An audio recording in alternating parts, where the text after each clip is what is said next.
nung party list congressman. Meron na si Congress Boy pag-usa, sisikat pa yun. Hindi, yung kanilang take do sa issue. Okay. Ayun yun na ba yun?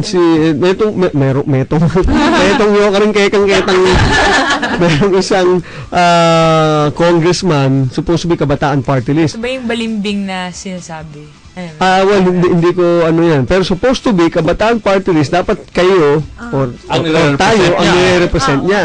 Ang gusto niya is to take out religion and other things to religion, connected to religion in all government offices. So meaning, prayer. Siyempre, alisin mo na yan. Mass.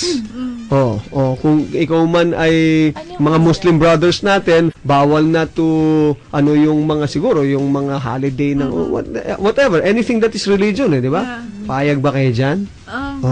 I think napaka-radical naman yun. Yes! This is something that's instilled in us since birth na correct.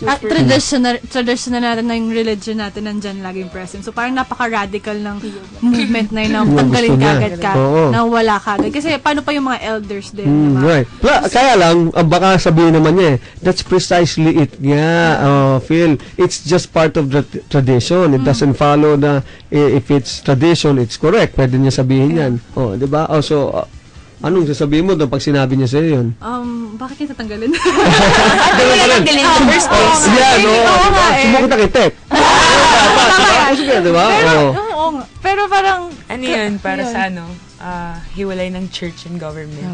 Yun ang actually, speaking like a true political science student, yun ang gusto niya. Talagang ihiwalay daw yung talagang i-define yung church and i-define yung government. Hindi sila pwede. Decision-making naman yung problema, hindi yung what goes inside the... Right. Congress Boy Palatino, are you listening to this? Di ba? Yun ang So, hindi kayo favor doon? No. Any contrary opinion? As of now, malabo. Kabataan, contrary ito. Lalo sa UST rin, di ba? Sa atin, hindi lang gusto niya. Paano yung mga ganun tatanggalin? Hindi, government offices ang sinabi nila. Kasi nga, di ba sa public schools, talagang wala namang religion. So, parang gusto niya ganun din. Wala rin sa wala rin sa government. So, ngayon ko lang din naisip yung Kated. Meaning, pag public school, when you start yung oras, aral, walang prayer. Pagpasok ng teacher. Wala. Hindi, public school. Good catechism. Once a week na lesson. Pero anong Anong i-represent niya, tapos ganun yung... yung thinking niya di ba? Bakit ganun? Dito dapat, isipin niya rin yung nakakarami. I'm sure naman meron din, I'm sure hindi naman niya inisip to, out of the blue lang, o randomly na inisip. Maganda kayo. Tanggalin natin yung video. Moment. Di ba? Kaya lang, siguro, dapat pag-isipan niya pa ng konti pa. Bago natin sila... kasi meron pa silang isa pang appointment. Bakit? Meron katanungan dito. Wala na, pag alis nyo, alis na rin ako. Sabay paano si Mrs.? Paano si Mrs.? Babalikan. Understanding. Meron katanungan dito para sa inyo yata galing kay Lauren Lazaro of Marikina City. Hi, Lauren. Sergio and Ted, please ask Miss Denden Lazaro of Ateneo Volleyball if she is from Marikina. Dami kasi kami mga Lazaro dito. Kasing ganda niya.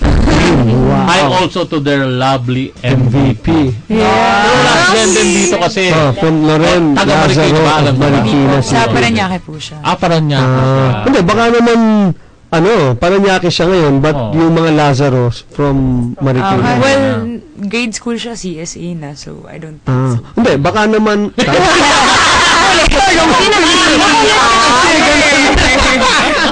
May gano'n Kaya, huwag na sila nga. Sino ba pupuntahan yung susunod? Ewan ko kay, Gusto niyo pa raw ba mag-stay? Gusto niyo po bang malaman? Hindi, kasi...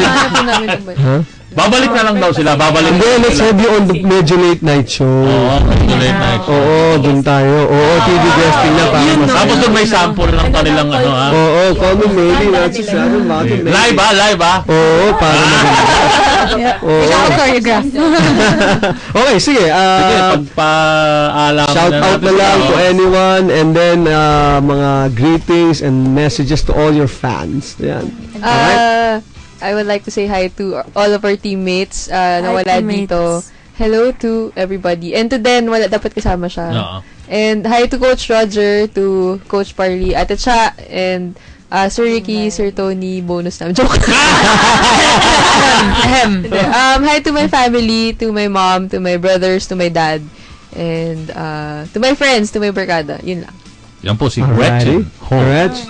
Si Eliza Valdez. Hi sa mga friends ko sa UST.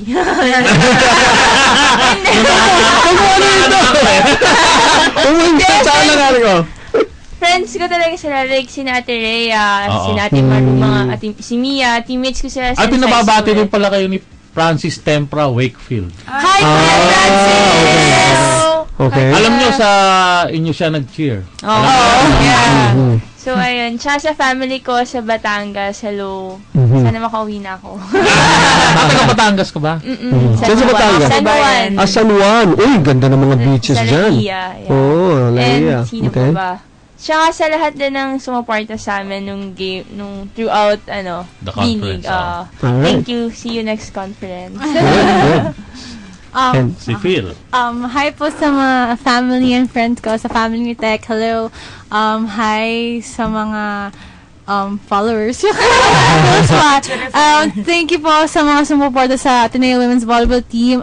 At sana po patuloy yung pagsuporta niyo sa amin. At yun lang. Thank you. Alright. Angeline. Okay. Hi to my family, to my little brother Josh. Kahit hindi naman siya nakikinig. Hi pa rin. Dalawa lang kayo. Just alright. Tapos, nagpapabati yung friends namin, sina Vian. Bawal dito bumati eh.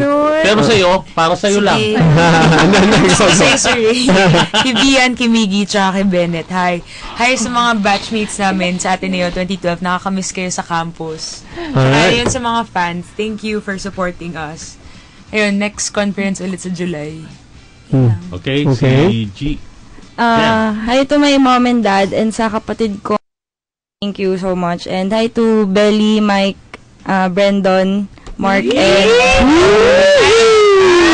Brandon ka na naman.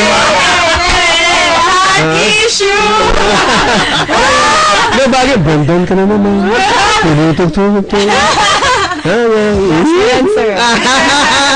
May last question lang ako pahabol. Sige. Kay Jem. Kasi siya lang yung dumaan kay Coach Jerry, no? Sila naging teammates ko sila para sa palarong pambansa. Doon sa parang NCR. Hindi, pero siya from Hope lang. Kayo parang inad kayo dun sa core group ng Hope, no? Selection Since po. third year. Okay. First year ka lang. Ba't ganun si Coach Jerry? Parang relax. Nagagalit lang yata yun pagkatapos na. Pag after ng game lang siya magagalit, doon niya papagalitan lahat. Minsan pag natatalo nga, training pa. After ng game. Oo nga, nakita ko yung sa Bacolod. Di ba, one time na natalo yung Hope? Pinag-ano niya, 10 laps yata. 10 laps. Pero habang naglalaro, kaupo lang yun. Sabi niya, nagte-text pa kumisa. Kasi hayaan ka niyang ikaw yung mag-isip para sa laro. Ayaw niya na lahat tinuturo niya. Kailangan matuto ka on your own. Okay. Ilan ang titles na ng Hope, sa Shakey's Girls Volleyball? 7 yata or 8? Tama, Aymar? Ako naman, papahabol lang. Honey, tignan mo, yung jacket nila yan, ganyan gusto kong jacket. Bilili mo sa akin, mali. Available po sa Nike stores. Baka ganun ba? Okay. Kasi baka meron di ba may, anong tawag doon sa tindahan sa Ateneo? A-store ba? Wala na nga. Wala na. Baka nilipat sa bookstore. LS bookstore. I see. Kasi yung jacket niya, binigay niya sa akin. Thank you to Get Blued. Hindi kasi hindi siya nakakarating ng main campus. Diyan lang siya sa Rockwell. Hindi siya Rockwell, ano siya eh. Main campus siya. Main campus siya Okay. katutunan eh. Okay. Kaya ang nabili niya sa akin yung kulay white. Gusto ko ganun. Blue ang gusto mo. Di ba isa pa? Ano ba naman yung isa pa? Hindi, mapipilitan ngayon ako pumunta ngayon sa volleyball team ng para makahingi. Nakapapapirmahan mo yung jacket. Oo, di ba? Okay. Okay, bilang iwanan na yung jacket sa yung isa. Yung kay MVP. Sige. Tawa na natin ang ating champion from Ateneo. The champion team from the Ateneo. Ang volleyball team po ng Ateneo Blue Eagles, and they're wow, pag again sabi ko nga siya, pag iba yung meron kayong gantong energy sa loob ng booth, plus the fact na hindi lang energy that they exude, napakaganda pa nila, charming, and they're all pretty. Para kayong daig niyo pang ang tawag dito, yung air freshener. Thank you po. Thank you for having us. Salamat po. Thank you.